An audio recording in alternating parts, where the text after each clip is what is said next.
नसरापूरमध्ये 4 वर्षाच्या मुलीवरती अत्याचार करून तिचा खून करण्यात आल्याच्या घटनेनंतर पुणे जिल्हा हादरला आणि त्याचनंतर पुणे जिल्ह्यातील खेड तालुक्यातील खालुंब्रे या ठिकाणी 3 वर्षाच्या मुलावरती अनैसर्गिक अत्याचार करून त्याचाही खून केल्याची धक्कादायक घटना घडली। त्यामुळे संपूर्ण पुणे जिल्हा हा हादरलेला गेलेला पाहायला मिळतो। त्यासोबत पुणे जिल्ह्यामध्ये अजून 2 अशा घटना घडल्या। त्या ठिकाणी मुलींवरती खरं तर त्या विनयभंग केल्याची घटना घडली। या संपूर्ण घटनेसंदर्भात आपल्यासोबत शिवसेनेच्या जिल्हा संघटक विजयाताई शिंदे आपल्यासोबत आहेत। ताई, खरं तर संपूर्ण परिसर पुणे जिल्हा हादरलाय, कारण की ह्या 4-5 घटना ज्या घडल्यात त्यासोबत चाकण शहरामध्ये विनयभंगाच्या घटना घडल्यात। मुलावरती अनैसर्गिक अत्याचार केले जातात। काय कसं पाहिलं होतं? खेड तालुका हा राजगुरूंच्या त्यागाने भरलेला तालुका। भीमाशंकर सारख्या 12 ज्योतिर्लिंगाचं मंदिर आमच्याकडे, माऊलींची समाधी आमच्याकडे आणि औद्योगिक नगरी आमच्याकडे आली तर आमच्या खेड तालुक्याचं नाव परप्रांतीयांनी बदनाम करायचं ठरवलं। आज बघा, खालुंब्रे सारख्या ठिकाणी 3 वर्षाचा मुलगा, त्याच्यावर अनैसर्गिक अत्याचार केले आणि तो करणारा मुलगा सुद्धा 16 वर्षाचा आहे आणि त्याचा गळा चिरून त्याला पोत्यात भरलं गेलंय। दुसरी गोष्ट, आमच्याकडे बिरदवडी सारख्या ठिकाणी 11 वर्षाची मुलगी आहे आणि तिच्यावर सुद्धा अतिप्रसंग केलाय। त्यानंतर माळुंगासारखं मोठं गाव, त्या ठिकाणी सुद्धा 3 वर्षाच्या मुलीवर अत्याचार केला जातो।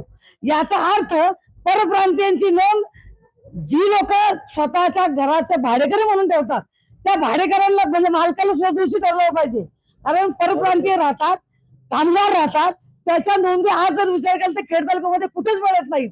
यासाठी शासनानं काळजी केलीच पाहिजे। परंतु गृह खात्याला आमची नम्र विनंती आहे की गृह खात्याच्या मंत्र्यांनी बोलण्यापेक्षा कृती करणं गरजेचं आहे। आज आमच्याकडे 40 वर्षाची मुलगी बाई असेल, 20 वर्षाची मुलगी असेल, 3 वर्षाची मुलगी असेल, जन्माला आलेल्या मुलींपासून जर आम्ही असुरक्षित आहोत तर तुमच्या महिलांना दिलेल्या आणि भगिनी म्हणून पैसे देण्याचा उपयोग काय? आम्हाला संरक्षण द्या। आणि जो तुमच्याकडे शक्ती कायदा आहे तो शक्ती कायदा ताबडतोब आणला त्यांना, कारण त्याच्यामध्ये जी नियोजन केलेलं आहे की अशा माणसाला लगेच फाशी झाली पाहिजे। आणि आजची गोष्ट आम्हाला असं म्हणायचं की यांना पोचू नका, महिलांमध्ये सोडा, कोणतीही महिला सुखी नाही। सगळ्या महिलांना चीड आहे, राग आहे, खूप आहे, कारण हे शासन, महाराष्ट्र हा पुरोगामी महाराष्ट्र आहे। नेमका हा पुरोगामी महाराष्ट्र राहिलाय का? खेड तालुका साधू संतांचा खेड तालुका, हा खेड तालुका साधू संतांचा राहिलाय का? त्यामुळे आम्हाला पुन्हा एकदा पोट तिडकीने सांगावं लागतं, कुटुंबामध्ये आम्ही स्त्री म्हणून, महिला म्हणून, आई म्हणून, मुलगी म्हणून, नात म्हणून कुणीच सुखी नाही, संरक्षित नाही। त्यामुळे याचा शासनाने पहिला विचार करावा। कुठेतरी गृह खातं कमी पडतं का? कारण अशा प्रकारच्या घटना या ठिकाणी घडतात।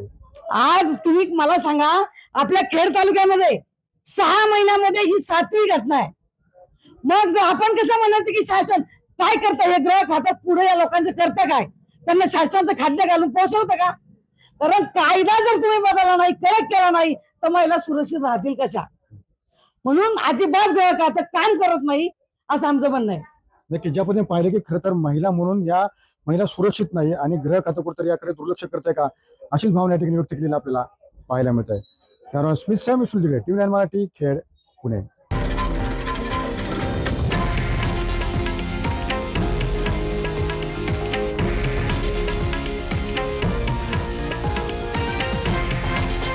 हे आहे देशातील नंबर 1 न्यूज नेटवर्क आणि आपण पाहत आहात TV9 मराठी, एकमेव।